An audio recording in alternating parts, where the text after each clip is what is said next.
Welcome back to the Not Sorry podcast. So happy you're here. I'm your tough love bestie because we all need one of those in our lives. Today, we are talking about ICKs. I honestly hate that word because it's been overused a lot, but it kind of is still a good word to describe certain things and possible red flags. So happy Friday. I am not drinking wine right now because I don't have any and it's really sad, but I have a friend coming over later and I'm doing her nails. She's bringing wine. Yes, I do nails, only mine and hers. That's it. Don't come knocking. So I am doing hard tea from Voodoo Ranger. It's actually one of the best because it's not very sweet. The hard iced tea, the twisted teas are good, but these are better. They're not as sweet. So cheers. Yeah. So today we are talking about ICKs, legitimate ICKs, not the ones where like, ew, he has weird handwriting, like, ew. Like, we're not those girls. We're not going to be petty and ridiculous like that. I'm talking about ICKs that tell a possible larger story that could be a deal breaker. Mine, the only one I can think of, there's more, but I was really more focused on what you guys had to say, which we will read. But the only one I personally could think of is smoking. Blech, gross. If I see a cute guy, I'm like, oh, you're hot. And I see you like, take a puff of a cigarette. Yeah. No, bye. You just do not give a shit about your health. You probably have way too much anxiety for me to like want to deal with or somebody in a relationship. And it's just gross and icky and I don't want to kiss that. That's disgusting. I'll accept like cigars just because that's sexy and it's not something you do all the time. I do cigars admittedly like 1 or 2 times a year.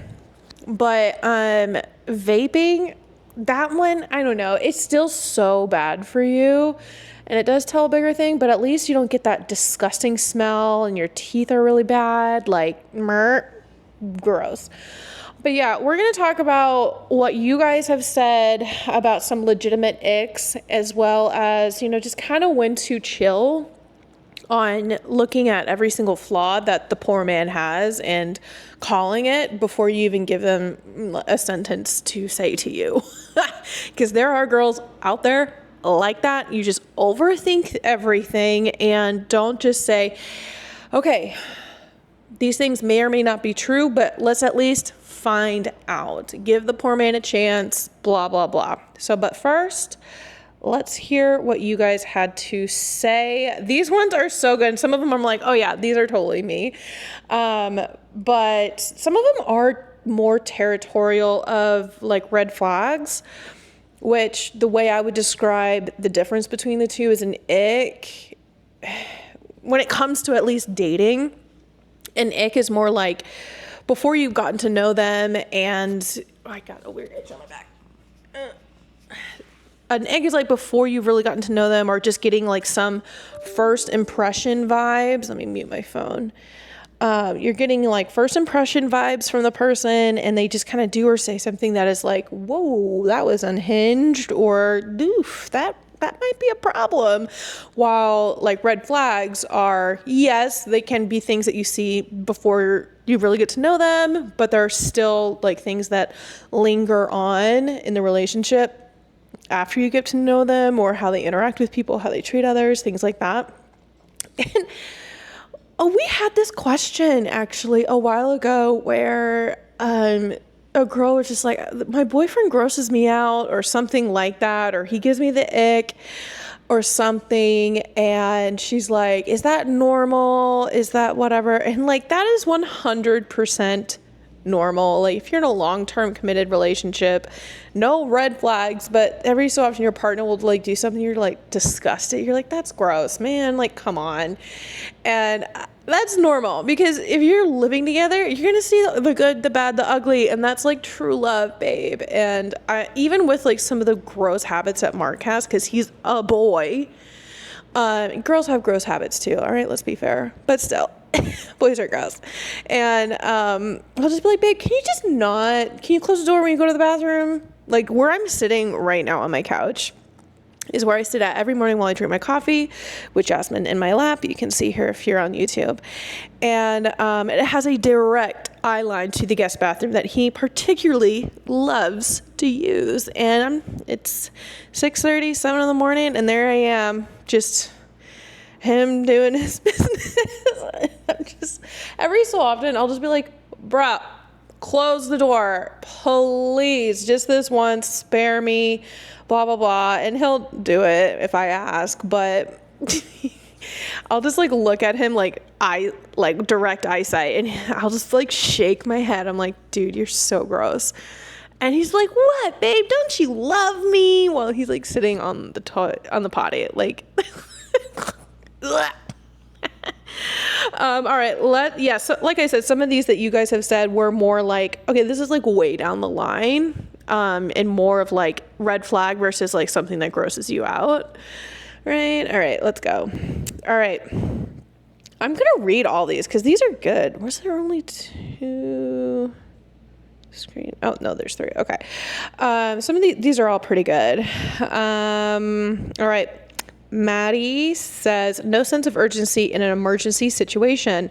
I woke up from passing out, which happens frequently, and asked my ex how long I'd been unconscious and if I had a seizure this time. And he said, yes, 5 minutes.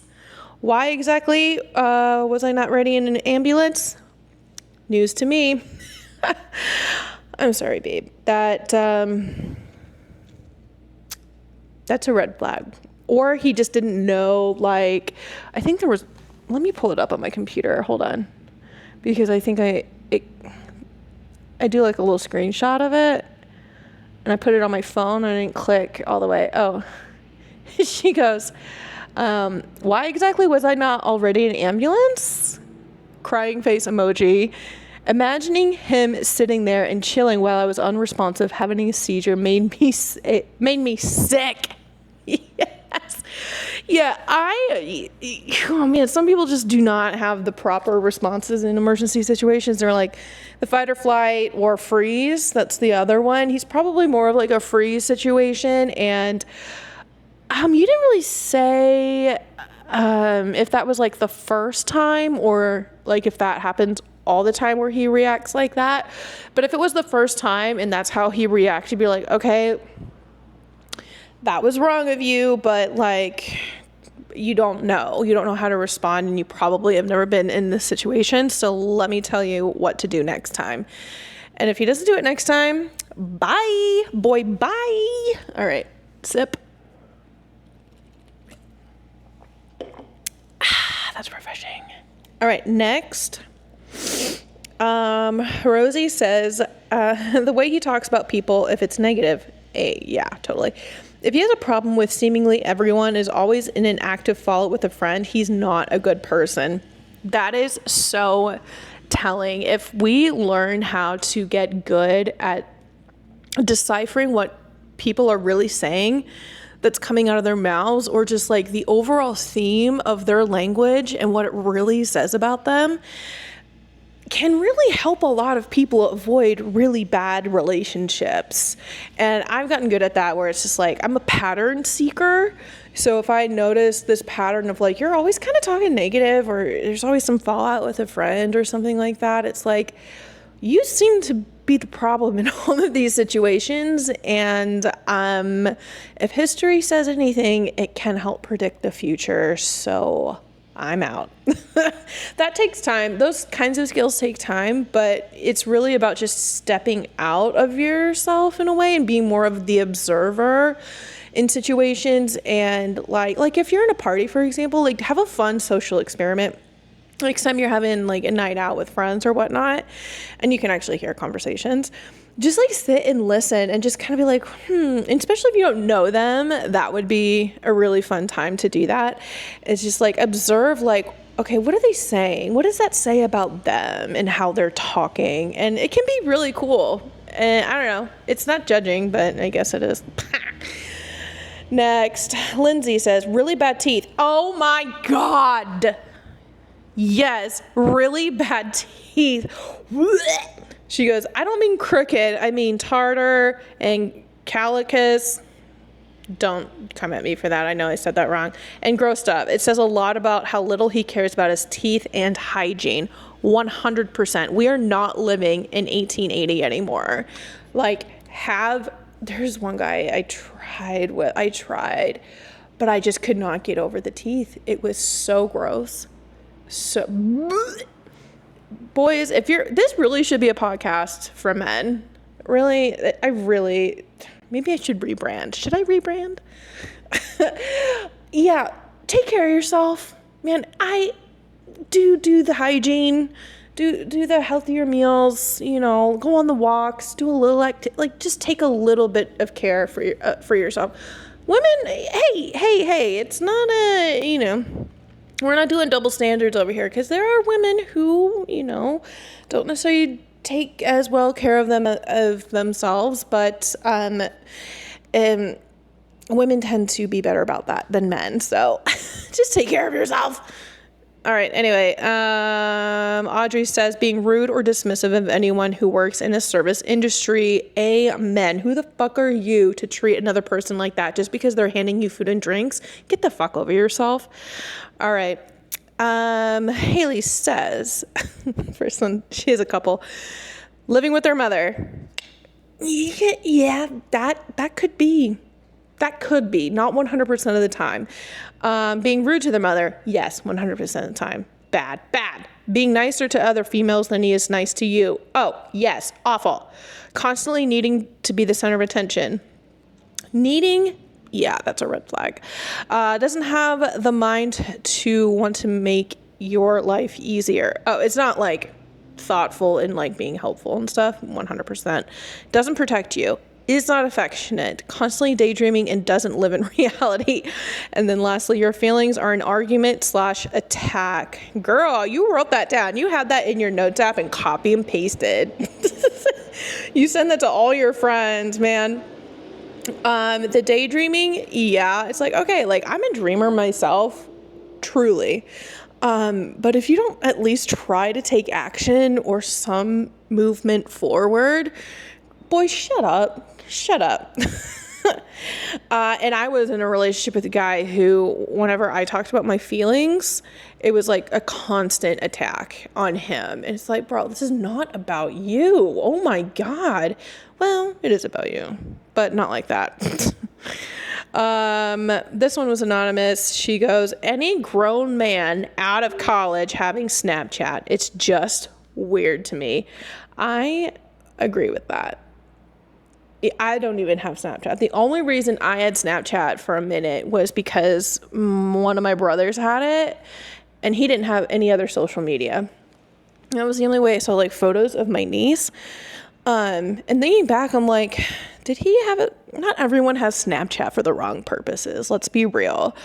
But it makes you wonder. Snapchat is like, it definitely has turned into like the app for cheaters, right? Ugh.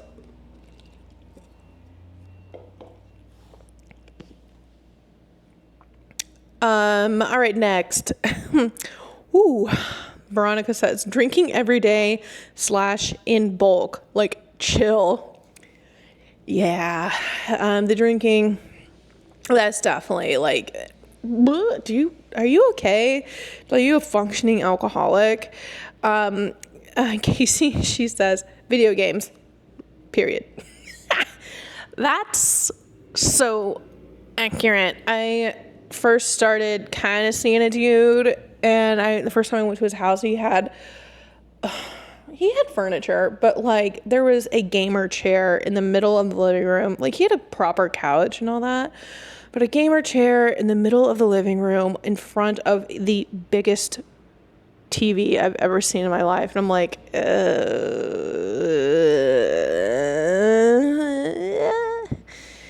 And one time I came over a second time and I knocked. He's like, come in. But he was like playing. And I think he like thought it would be so impressive if I saw him like playing this video game and talking to his buddies, be like, oh yeah, Caitlin's here, I gotta go, guys. Like, bro, you're not, you're not coming home from Afghanistan. Like, chill. It was so like the most opposite of being impressed I could have ever been. But it was so obvious that he wanted me to be impressed. I'm like, you're so cute. I'm sorry. I think he found someone more along his lines that probably finds that attractive. My brothers, I have 3 brothers. They, I know 2 of them, maybe 2, not all of them, play video games. But they know how to manage it and not do it while mom is doing everything and running around with her head cut off. Like, there's dedicated times and places for doing that, and they do it. I know one of my brothers, he just sets up like whenever they can do it, not consistently, but they'll do a Halo night with a bunch of his buddies, and like that's the only video game time he does. But it's like more of the social aspect that he appreciates. And I think that's okay. Like, Mark, thank God, does not play video games. And I find that a blessing. I really do. So, although, yeah, it's an ick for me, there are gamer girls out there, and they, those people are really made for each other. All right, let's be real. All right, couple more. Weaponizing competence, or even genuinely having 0 life skills. Job hopping is another. Yeah, 0 life skills. That's awful. Like, if you can't boil an egg or make an egg or make toast, like, oh, Mark is so, thank God for him. Every guy should really learn to live on their own, and learn a couple of skills and all that stuff. Although Mark wasn't the cleanest person, didn't really do much of his laundry. I mean, he does his laundry on a like very needed basis, but it really was just all over his apartment, and he rarely cleaned up. Like, the man's come a long way, effortlessly too. I'll say that. I'll shut up about him, guys. I'm sorry. But yeah, life skills is like, and if you're, the other one for me too is like, if you're not a hard worker, you don't need to be rich. And I can't tell you how many arguments I've gotten in with like stupid boys. They're like, no, all girls want guys with money. Like, no, I don't need you to be rich. I need you to have a good work ethic. Like, that's a no-brainer. What's that old lady on TikTok that is like, all women are expensive. Find one within your price range and go with her. Like, that killed me. What's her name? Is this old lady giving dating advice? So funny. Like, it's true, dudes. Pick a girl within your price range and you'll be fine.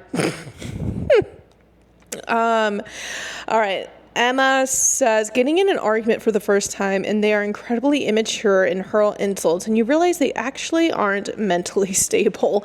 LOL. Yeah, that's one we got to figure out. Yeah, I agree with that one. All right, couple more. I know I said that. Okay. Katie says, daily drinking, job hopping, and refusal to take care of their surroundings. Yeah. That's self-explanatory. Kirsty says, I learned this one the hard way, but I'd say a man who has his name tattooed on himself. Oh my God. I could not imagine being on a date with a guy and like, it's getting sexy time and like take off his like shirt and his name is like tattooed on his chest. Like, even if it was like little, but it was like this like massive thing. Like, I'd be like, oh, is that, I mean, are you named after your grandfather maybe? Or your dead brother also had the same name? Like, that would be wild. I'd be like, yo, like, why do you have your name tattooed on yourself? I would easily call it out and like, just to see what they would say. Girls, don't be shy in asking like weird questions like that. Just to see if something's like, that's weird, ask about it. 100% ask about it. See what they say. And that will be telling, oh, I just like my name and I needed a tattoo idea and like whatever dumbass macho shit they say.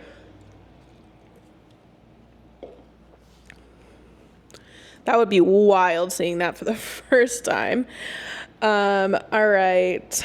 Last 2, being rude to servers, staff, or the elderly, daily substance abuse like alcohol, weed. That's been a common theme. I agree.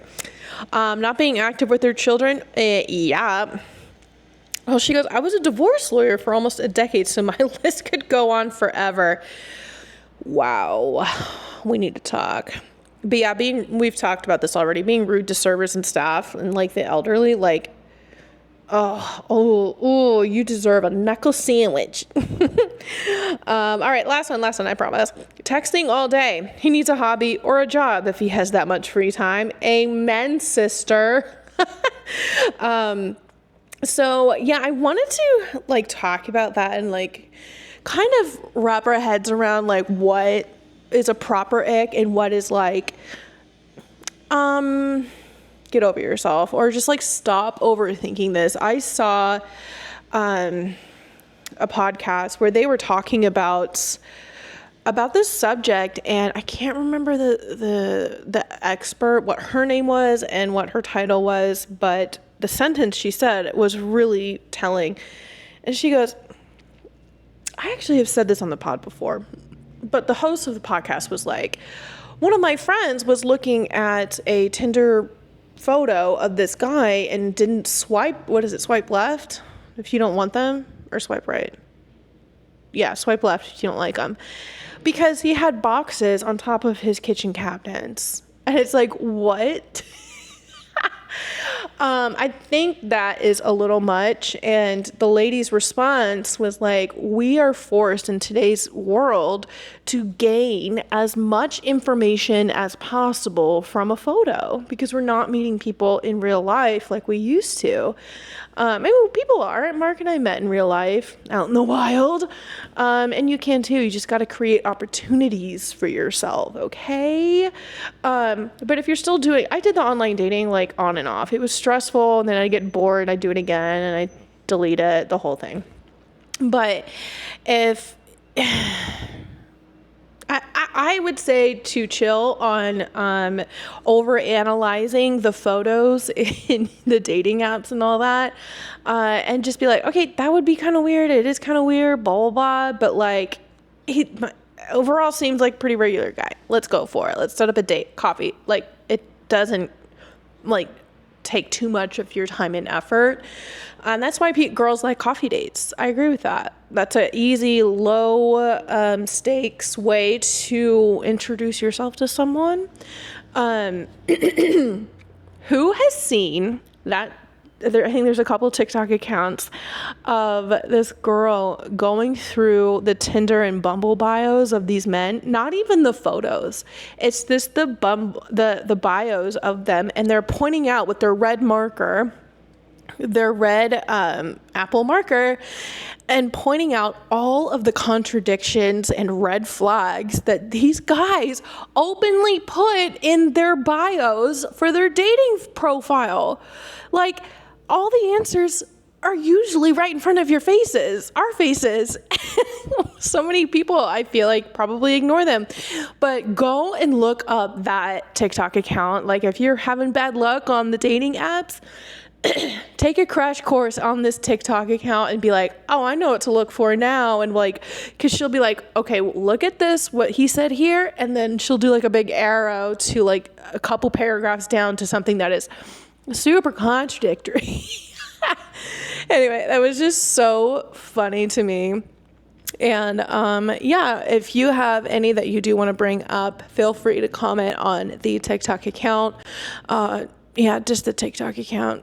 Or you can comment on the podcast, especially Spotify. There's a comment section. Oh, and YouTube. Don't forget about YouTube. YouTube's great. Love you guys. But that is... Wait, no. I got my buzzkill segment really quick. It is... my buzzkill segment is the chance for me to bitch and complain about something that totally ruined the vibe. This is it. It's the Nashville fireworks. This year, they did it last year too, where there was a 10-minute section of fucking drones. I had to explain this to a friend. She's like, what do you mean drones? I'm just like, there's like a billion drones in the sky, like doing like the colorful pictures and all that stuff. And it is just like... Last year, at least, they started the show with actual fireworks. But then, like, 30 minutes in, they stop it. and then do 10 or so minutes of a drone show. And if you're right there, right on Broadway, where you can hear the symphony, and because the symphony plays during the fireworks show, it would make a little bit more sense and probably be a little bit more cathartic of an experience. But not if you're as far away as we are. We can see them pretty well from our apartment. It's just a total buzzkill. It's just like it brings the vibes down. And this year was way worse because it was still like 20, maybe like 10 or 20 minutes. But they started with the drones. And I'm like, this had better stop right now. If they start it like that and just be like, welcome to Nashville or happy 4th of July with the drones, and then the fireworks start, I'll accept that. I'll accept it. Walter, get out of the sink. This kid. Anyway, I was starting, because it's my favorite holiday ever. I was really genuinely starting to get upset. I was like, this had better stop. I need to see these fucking fireworks because this is the last time we're probably going to see them in this apartment because we're moving probably soon this year. And I just was like, luckily they did stop. And then I got over it real fast. I was like, okay, I'm seeing the good fireworks. Let's go. So whoever is in charge of that, stop. I don't care about it being like cheaper or whatever your reasonings are. I don't care. Stop it. Just stop. Okay. That's all I got to say about that. All right. That is the podcast. My boo cakes is giving me a call, so I got to answer that. So peace out, y'all. Bye.